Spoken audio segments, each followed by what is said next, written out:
For imaging of the toes, you do not need the entire foot, so be sure that you do collimate down so that you can have the tips of the toes and beyond the proximal portion of the metatarsals. So I like to go about halfway into the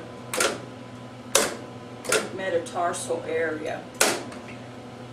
Okay, now you can include the entire digits on the AP, and you are going to have a central ray angle angling up towards the head at about 15 degrees, and what this does, it helps straighten out the curve in the toes.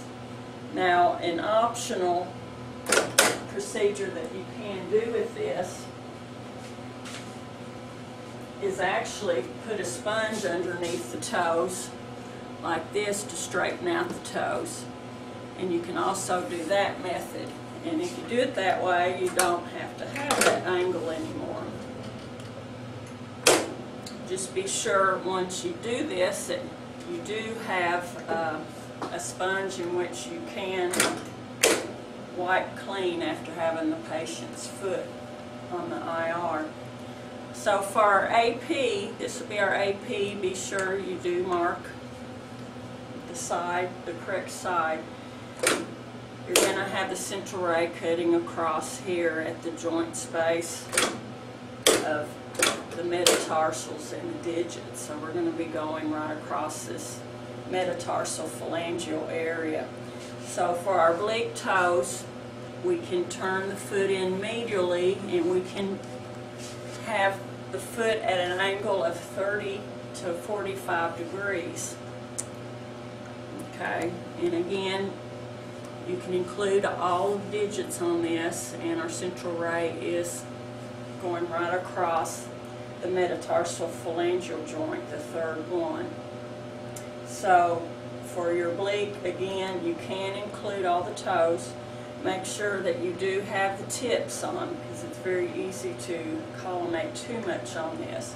Now, if your physician likes for you to collimate further just over the actual digit, you can collimate down at that point. Now for our lateral toes, we're going to lay the foot out on its side. This is going to be a medial lateral. Now we'll say that we're needing to see a lateral of the fourth digit. And what I'm going to do is I've got a tongue depressor, and I'm going to separate that toe from the rest of them. So this brings that one out.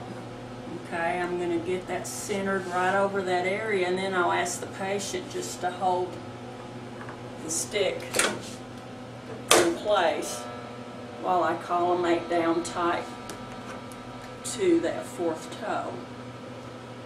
Okay, so now we have imaging of just that one specific toe. So you can do this for any of the toes.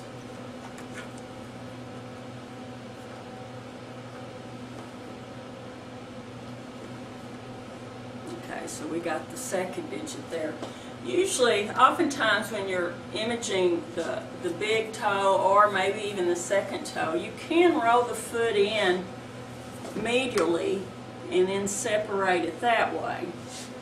And let me move my light here.